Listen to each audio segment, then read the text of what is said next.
ang mga kwento ng pag-ibig, kwento ng buhay at kwento ng pag-asa dito sa Barangay Love Stories. Love Stories.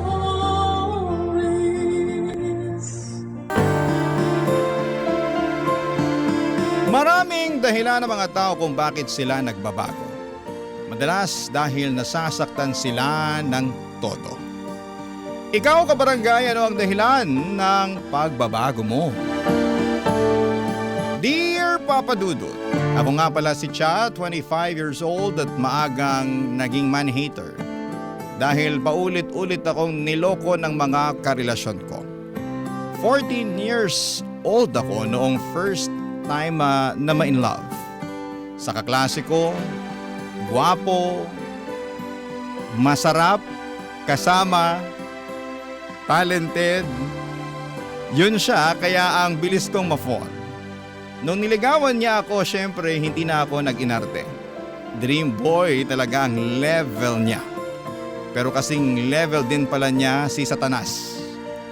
Pinagsabay niya kami noong pinakamagandang girls sa kabilang klase namin.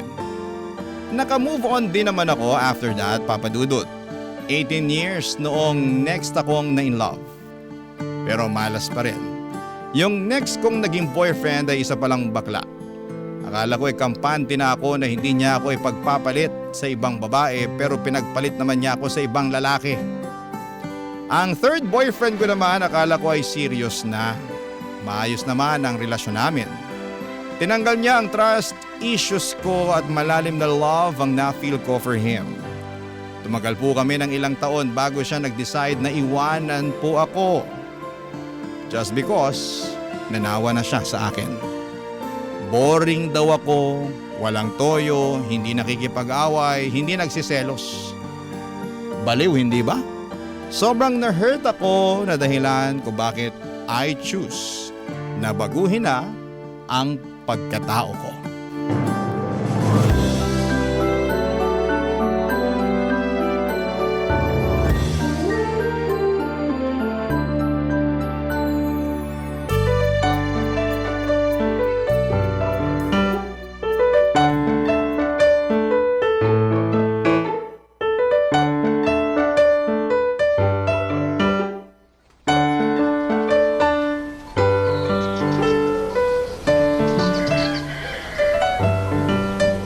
Cha, anak. Pwede bang pumasok sa kwarto mo? May itatanong lang ako. Go lang po, tay. Pasok lang po. Anak, asan pala nakalagay yung... Ang ano po, tay? Bakit ganyan yung suot mo? Bakit po? Uso to ngayon, tay, ah. Di na naman kasi kayo nag-open ng social media, eh. Nakakakita na ako ng ganyang mga damit pero para sa mga lalaki. Bakit ikaw nagsusuot niyan? Saan yung mga bestida mo, yung mga blouse mo? Hindi ko na po gagamitin yung mga bestida ko, tay. Mas bet ko tong suot ko. Nak, panlalaki yan. Yun naman po ang goal ko, eh. Maging lalaki. Ha? Bakit? Kasi ayoko nang maging babae. Kasi, pag babae ka, lagi kang sinasaktan, pinapaiyak, niloloko. Ayun. Ano ba to? Nagre-rebelde ka ba, Cha? No po. Gusto ko lang itry maging lalaki para magets ko kung bakit parang hindi sila apektado kapag nakakasakit sila ng babae. At sa tingin mo, magigets mo yun kapag nagsuot ka ng damit ng lalaki? Ay, nako. Unti-unti po. After kong manamit ng lalaki, mindset ng lalaki naman ang next ko. Hanggang sa maging lalaki na talaga ako. Oo, di ba? Alam ko po, biologically impossible, pero ito lang po kasi yung nakikita kong way para makamove on dun sa mga ginawa sa akin ng mga lalaki. Feeling mo ba makakaganti ka sa kanila kapag nagpakalalaki ka? Nalalabuan ako kung paano mo maitatawid yung plano mo. Gusto ko lang ipakita sa kanila na ganito ang epekto ng panloloko nila sa mga babae. Baka sakaling makonsensya naman sila. Ay naku anak, kahit anong gawin mo, kung ang lalaki hindi pa nagmamature, hindi niya magigets siyang pinupunto mo. Hindi niya makikita na nakakasakit na siya. Maniwala ka. Lalaki ako oh. Dumaan din ako sa ganyan. Maswerte lang talaga na natagpuan ko yung nanay mo. Kaya ito, napabilis yung pagmamature ko. Pwede po ba yun talaga? Eh kapag nakilala na ng lalaki yung babaeng gusto nila, magbabago talaga sila. Hindi ko naman pwedeng sabihin na lahat ng lalaki ganon. Siyempre, yung alam ko lang, yung naranasan ko. Sa lagay ko, ganon yung nangyari nung nakilala ko yung nanay mo. Di ba nga kwento niya sa'yo, babaero ako nun? Best friend mo nga raw si nanay nun eh. Oo. Tapos, na-inlove ka sa kanya. Oo. Eh ayaw daw po niya sa inyo nun. Lagi nga niya kayong binabasted eh. Yun nga. Ang kapal lang kasi ng mukha ko na nanligaw pa rin sa kanya kahit alam ko namang madungis na yung reputasyon ko sa kanya. Pero, tinamaan ako sa nanay mo eh. Kaya pinaghirapan ko siya. Tsinaga akong kunin yung tiwala niya. Buti nga po na fall sa inyo si nanay eh. Mabuti talaga kasi kung hindi, baka hindi kita kasama ngayon. Naku, hindi ko ma-imagine ang buhay ko na hindi kayo kasama ng nanay mo. Kaya laking pasasalamat ko na pinagbigyan ako ng nanay mo noon. At hanggang ngayon, pinapatunayan ko sa kanya na tama yung desisyon niya na pagbigyan ako. Ay, sana lahat ng lalaki katulad nyo. Sana. Pero hanggat hindi ko pa nakikilala ang lalaking yun, ipagpapatuloy ko tong pagiging tomboy. At kahit nga na-touch at nabuhayan ako sa story ni nanay at tatay ay hindi ko pa rin binitawan yung plano ko. Magpapaka-tomboy pa rin po ako. Hindi ko naman ginupit ang mahaba kong buhok. Naging boyish lamang ako ng malala.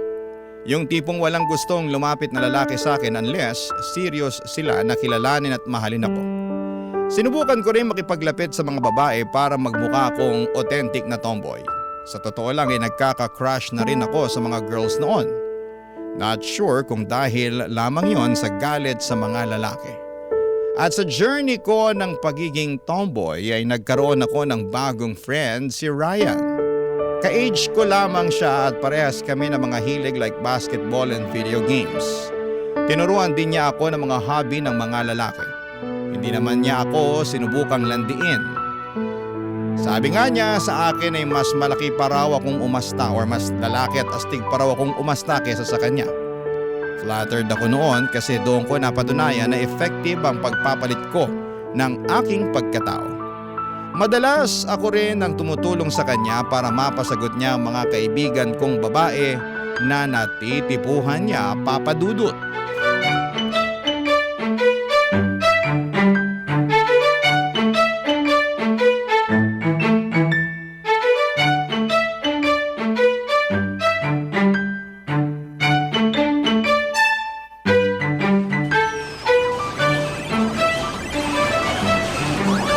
Saan tayo mamaya? Shot? Pas muna. May hangover pa ako mula kahapon eh. Sus! Pahinga mo naman na tayo mo, pre. Sus, ikaw din no. Friday ngayon. Daming girls sa Pobla. Pas muna. Pero, meron kasi akong type na babae. Lo! Saan mo nakilala ha? Dating app? Pobla? Sa court? Kaibigan mo? Sus, yan ka na naman eh. Oo nga. Tirador ka ng mga kaibigan ko.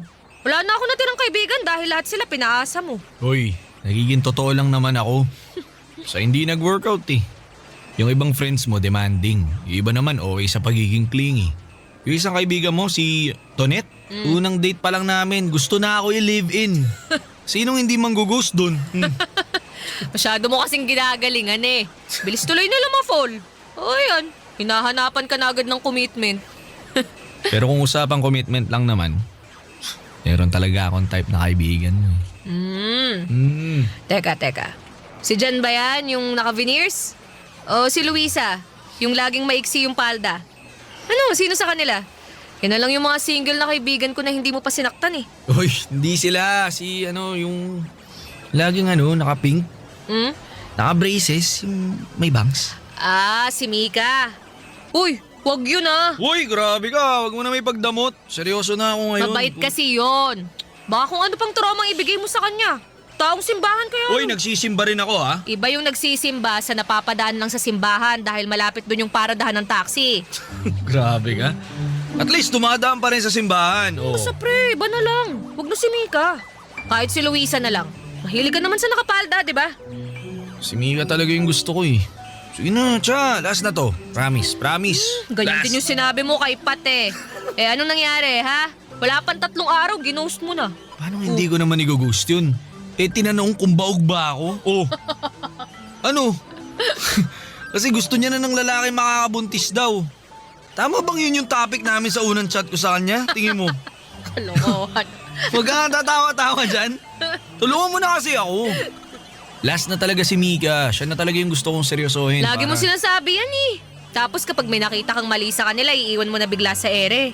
Huwag ka kasing nega. Sige na, ano na. Kahit mo na ako. Libre ka lunch mo 1 buwan. Isang buwan? Oo.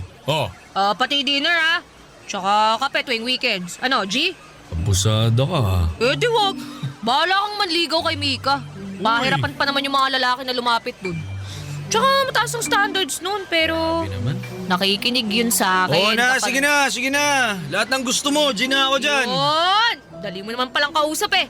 Salamat ka talaga, gusto ko si Mika ha. Pero ikaw ah, Ano? subukan mong paasahin at saktan niyang si Mika. Lagot ka talaga sa akin. Sunog lahat ng jersey mo. Di yan. Naniniwala ako na si Mika na yung babaeng para sa akin. Maayos naman si Ryan Papadudut. Hindi ko naman siya masisisi kung hindi na niya tinuloy yung panliligaw niya sa ibang friends ko. May saltik din kasi minsan yung mga kaibigan ko. Saka gusto lang siguro ni Ryan na magkaroon na ng girlfriend. Tanda ko, bago ko siya nakilala ay sobrang broken niya, Papadudut. Niloko kasi siya ng dating girlfriend niya. Tapos sinumpa niya ang lahat ng mga babae dahil po doon. Hindi ba parang magkatulad kami ng sinapit? Pero eventually ay natuto na rin siyang magpatawad. Hindi na niya sinisisi sa mga babae ang isang beses na pagkabigo niya sa pag-ibig. Kaso, takot pa rin daw siya noon na magkaroon ng karelasyon. Kasi baka ma-broken ulit siya. Until one day, noong nakilala niya ang ibang friends kong babae, naisipan niyang subukan pong muli. Yun nga lang, hindi rin nag-workout kasi hindi sila nag-match. Hoping na kay Mika ay maging okay na si Ryan. Sana pag nireto ko si Mika sa kanya, ay magkaroon ng spark at magic sa pagitan nilang dalawa. Sana magustuhan din siya, Papadudut. Barangay Love Stories. Barangay Love Stories. Papadudut, kailan ko lang naging kaibigan si Mika. Noong time kasi na sobrang broken ako ay nag-decide akong sumali sa church activities malapit sa amin. Saktong youth leader doon si Mika, Papadudut. Napunta ako sa group niya at tanda ko pa na nakasuot siya ng all pink. Mukha siyang cotton candy sa paningin ko at malaki ang naitulong ni Mika sa akin sa pag-move on ko. Panay ang kumusta niya sa akin kung nagiging okay na raw ba ako. Hanggang sa naging close na kaming dalawa kahit noong time na naka-move on na ako sa recent ex ko. At doon pa rin po si Mika para kumustahin ako. Kaya ang laking takot ko na hindi sila mag-workout ni Ryan kasi parang hindi ko alam kung sino ang kakampihan ko o dadamayan sa kanilang dalawa kapag nangyari yon. Pero tinigil ko ang kaka-overthink, Papadudut. Malay ko ba naman kung isang araw sila naman pala ang magkatuluyan, hindi ba?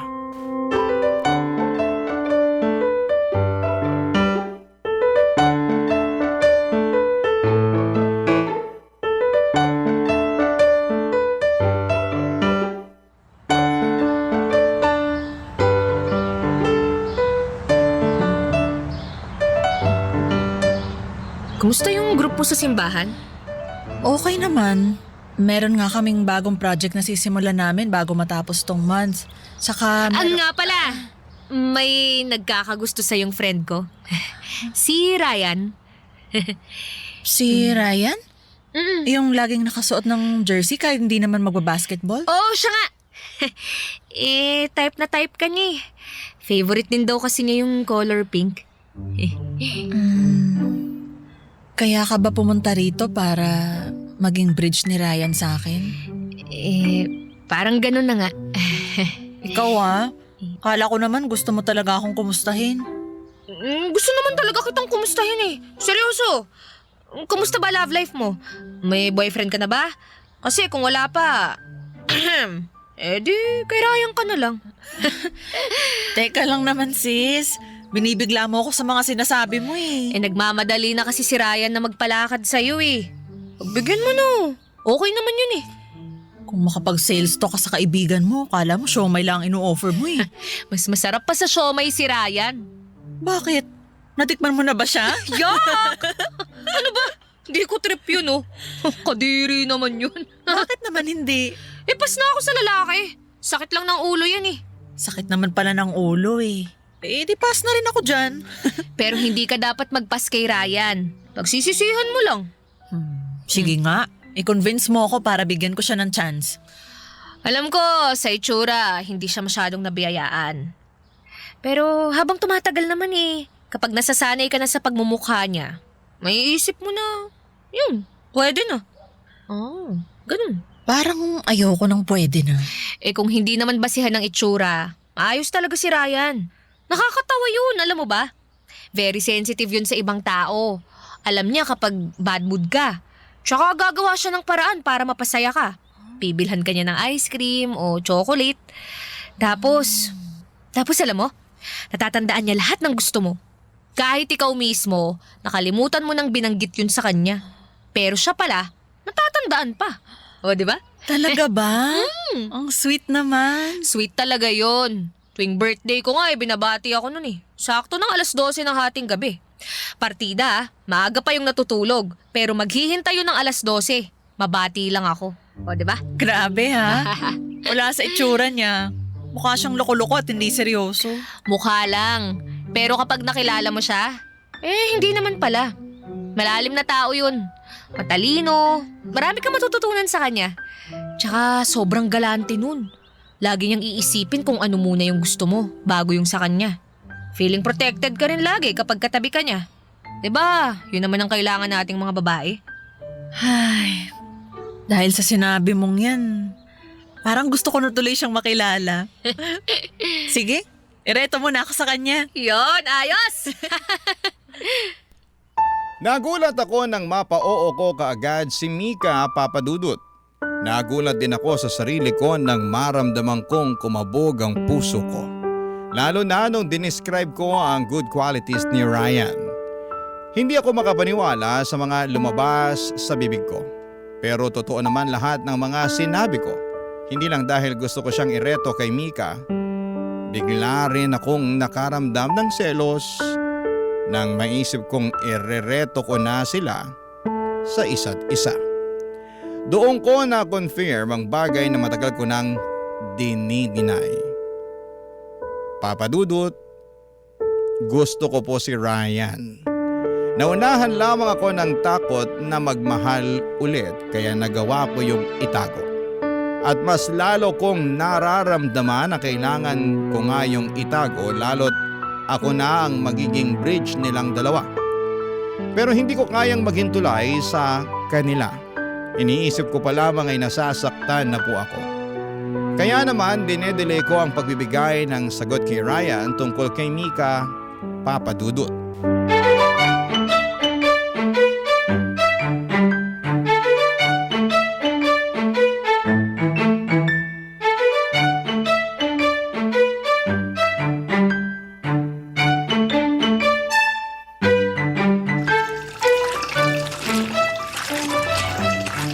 Hoy, ano na siya? Hoy Karen, anong ginagawa mo rito sa bahay? Malamang hingi ng update. Anong update? Ito naman parang tanga. Update kay Nika. Ano na, pasado na? Umuwi ka na nga muna, istorbo ka eh. Dami kong nilalaban ngayon oh. Tulungan na kita maglaba.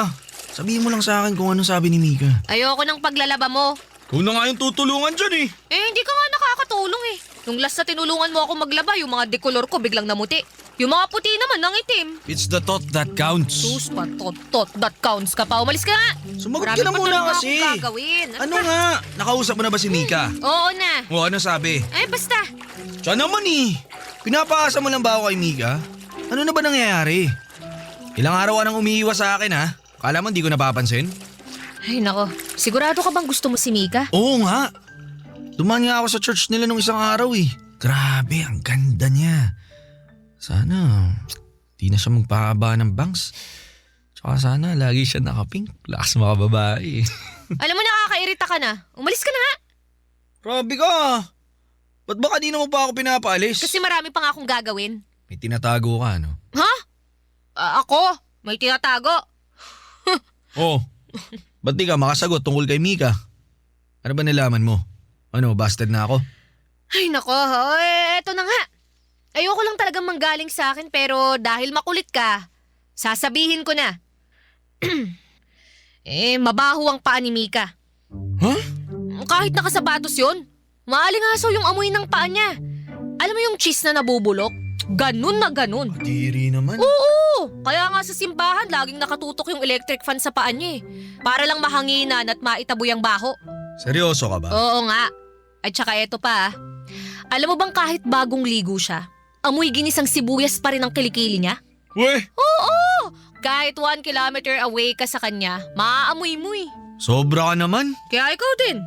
Gusto mo pa bang manligaw ng babaeng mabaho ang paa at saka kilikili ha? Oy, saka balita ko ha. May kuto yun. Kaya laging nakabangs. Pero, gusto ko pa rin siya eh. Lah, gusto mo siya kahit ganun na ang mga sinabi ko sa kanya? Madali lang naman solusyonan yung baho ng kilikili. Deodorant lang yun, tsaka foot spray. Ako bahala dun. Bibilang ko pa siya. Pati yung pinakamalakas na antibacterial soap. Hanapin ko yun para sa kanya. Kung kuto naman kalaban, gata lang kalaban nun. Ganun kasi ginawa ni nanay nung nagkakuto kami ni ate noon eh. Akong bahala. I can fix her.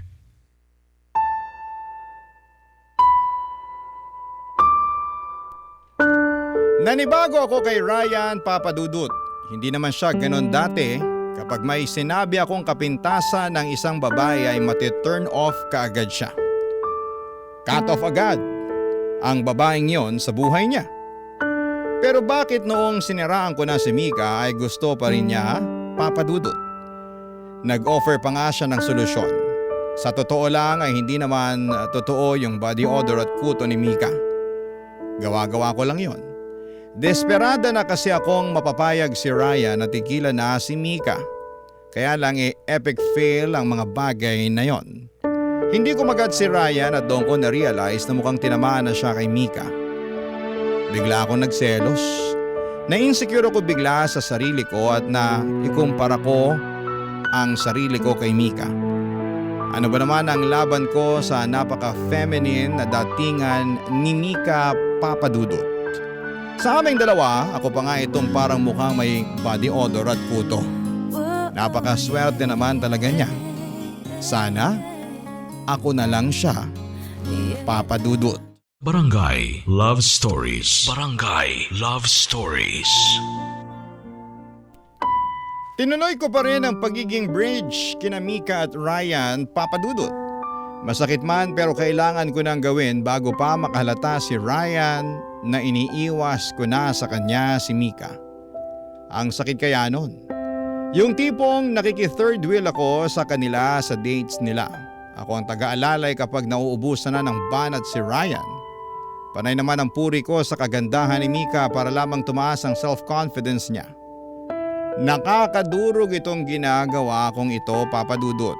Hindi po madali, lalo tinanggap ko na sa sarili ko na in love na ako kay Ryan. Ang akala ko hindi na ako magmamahal ulit ng lalaki. Pero para naman akong biniro ni Lord. Bigla akong na in love ulit sa lalaki. Ang masakla pa sa best friend ko pa mismo. Hanggang isang araw sa pagharap kong muli sa salamin. Hindi na ako natuwa sa nakikita kong itsura ko. Namiss ko ang pagiging isang babae. Kaya naman, hinubad ko na ang suot kong panlalaki. At bumalik na sa pagsusuot ng bestida at pagme-makeup, Papadudut.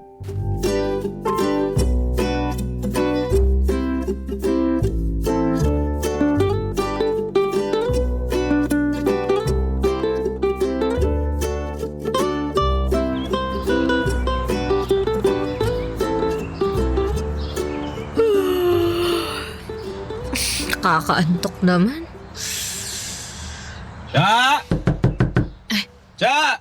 Si Ryan? O Ryan! Sino ka? Baliw! Si Chato! Andiyan na si Mika? Poser, hindi ikaw si Cha. Ba't nakabistida ka? Tsaka ba't naka-lipstick ka? For a change. For a change ka dyan. Sobra naman yata itong ginagawa mong change. Bakit? Hindi ba bagay sa akin? Sakto lang. Dapat ba mas floral yung dress na sinuot ko? Kulang ba sa tangkad tong heels ko? Mas bagay ba pag naka-red o pink lipstick? Ikaw ba talaga yan? Wala kang kwentang kausap. Kainis to. Asan na ba si Mika? Hindi sumasagot sa tawag ko eh. Sa kanya na lang ako magpapa-outfit check. Kayo talagang mga lalaki, wala kayong kwentang kausap. Uy, pati outfit mo sa mga lalaki mo pa sinisisi ha. Kami na lang lagi may kasalanan. Eh kasi naman, hindi ka sumagot ng maayos dyan. Ano ko sasagot eh? Nabigla ako eh. Ngayon lang kita nakitang maging babae. So ibig sabihin, mukha akong lalaki noon? Bakit? Di ba yun naman yung goal mo? Nagsusuot ka ng damit panlalaki. Ano pang inaasama mo magiging tingin ko sa'yo? Ngayon, anong tingin mo sa akin? Ha? Oo, tingnan mo na. Walang kwenta. Ano ba kasi nakain mo?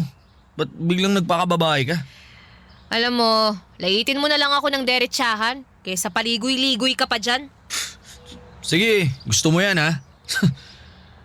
Iksi ng bestida mo ha, in fairness. Puti pala ng tuhod mo. Pero hindi ko sinasabing bagay ha. Hindi ko bagay ang bestida. Bagay na hindi. Paano ba to? Huwag ka na nga magsalita. Kakainis to eh. Pero hindi, yung lipstick mo ayos, maganda, bagay sa'yo. Di ka na maputla, mukha kang basta, maganda. Maganda ako? Uy, hi guys! Uy. Sorry na late ako ha. Uy, Cha, naunahan mo pa pala ako. Pasensya pala kanina, hindi ko nasagot yung mga tawag mo kasi naman nakikipagpatentero ako sa mga sumasakay sa MRT eh. Kakarating ko lang din naman eh. Uy, teka lang. Teka lang. May napapansin ako ha. Ikaw ba talaga yan, Cha? Uy, ang ganda mo. Sabi ko naman sa'yo, magbalik loob ka na eh. Tingnan mo nga oh. Oy, Ryan. Tingnan mo nga tong best friend mo oh. Di ba ang ganda niya? Pwede na. Pwede na. Anong pwede na? Wala talaga kayong kwentang mga lalaki, no? Sinabi ko na nga rin yan sa kanya kanini. Sobrang girly mo today, Cha. I love it. Kailangan mo nang irampa yan sa mall later, ha? Ano, tara na? Uy, Ryan. Nakatulala ka dyan. Tara na. Isasama ba talaga natin si Cha? Ha? Eh, bakit naman hindi? Napag-usapan na natin to kahapon ha. Anyari sa brain cells mo? Lumipad na naman ata kung saan eh. Hindi, naisip ko lang. Baka hindi pa siya komportable na maging ganyan, babae. Baka may lang siyang maglakad-lakad sa mall, lalo kapag pinagtinginan siya ng mga lalaki.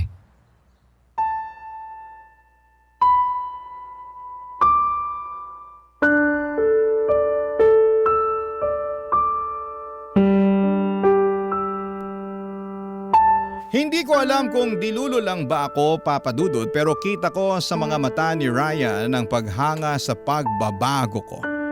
Panay ang tingin niya sa akin lalo na kapag hindi nakatingin si Mika sa kanya. Ako naman ay nagpapanggap na hindi ko yon napapansin. Deep inside ay grabe ang kilig ko. Buong araw na magkakasama kaming tatlo sa mall at nakaramdam ako ng tensyon sa pagitan namin ni Ryan hanggang pag-uwi ay napapaisip ako at napansin na ba talaga niya ako. Naghihintay ako ng chat sa kanya, umaasa na baka umamin na rin siya. Pero inabot na ako ng umaga sa kakahintay ay wala siyang message sa akin. Pagkatapos noon ilang araw na niya akong iniwasan. Nasaktan ako. Akala ko naman may chance na ako sa kanya, nagrebelde ako. Pero hindi na ako bumalik syempre sa pagiging boyish. Sinubukan ko nang makipag-date, sumama sa mga party kung saan ay merong mga lalaki na pwede kong magustuhan. Isang gabi ay nasundan ako ni Ryan sa isang birthday party na invited ako, Papa Dudut.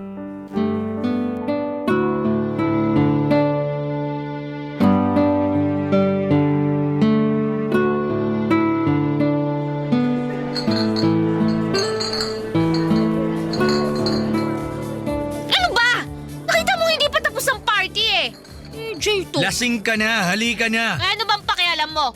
Itiwan mo na nga ako! Bakit? Boyfriend ba kita, ha? Ba't ba ang tigas ng ulo mo, ha? Ikaw din naman eh! Nanahimik ako dito tapos bigla mo sisirain yung gabi ko. Malis ka na nga!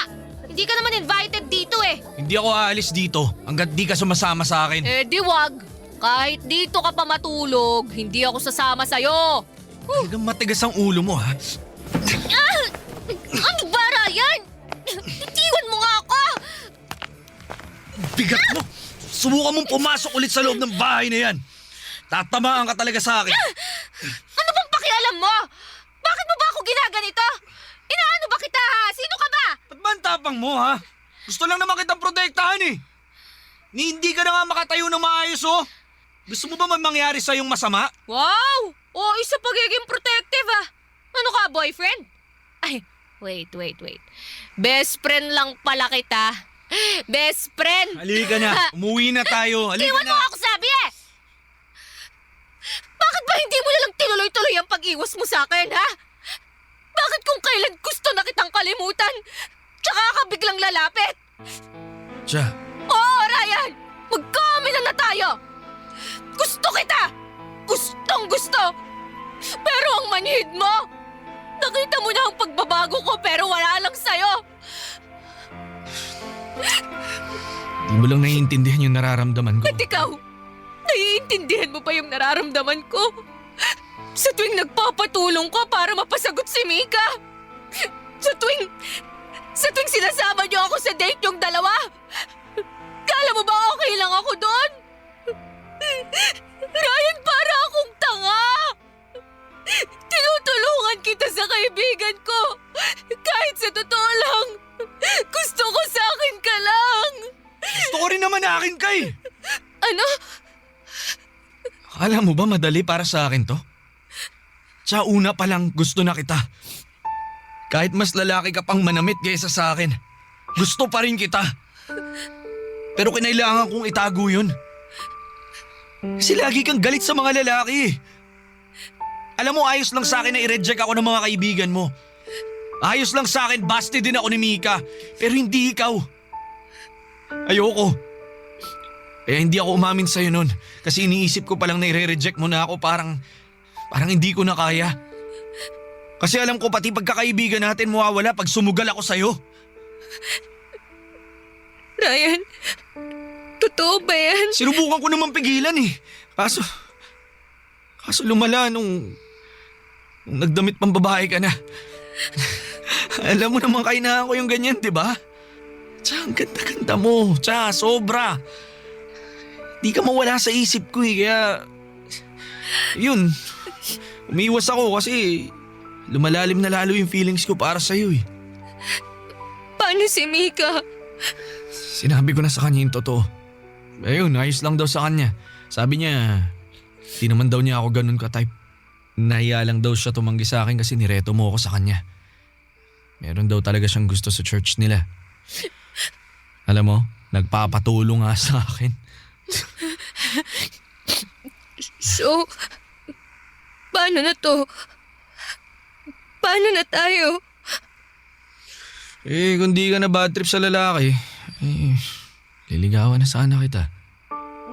Paano kung may galit pa rin ako sa mga lalaki? Hindi tatanggalin ko yung galit na yan. Pero alam mo, ayos lang sa akin na magalit ka sa lalaki. Oo, tama. Pabor nga sa akin yun eh. Para siguradong akin ka na. At hindi ka natitingin sa iba.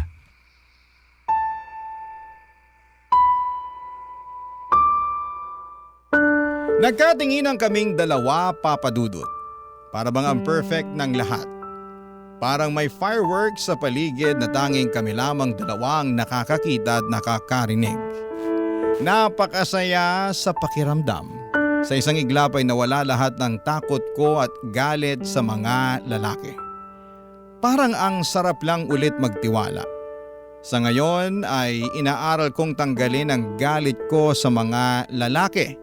Malaking tulong si Ryan dito. Mapagpasensya si Ryan sa mood swings ko. Kapag naalala ko ang mga nangyari sa past ko ay andyan siya para i-assure ako na mag-heal din ako. At dahil po doon ay mas lalo akong lumalambot. Iba talagang nagagawa ng totoong pag-ibig sa tao. Walang kahit na anong galit o trust issues ang magwawagi. Basta meron lang isang tao na handa kang intindihin. Maraming salamat po sa pagbasa ng aking liham. Ang inyong kapuso at Barangay Forever, Cha. Kwentuhan naman tayo dito sa comment section.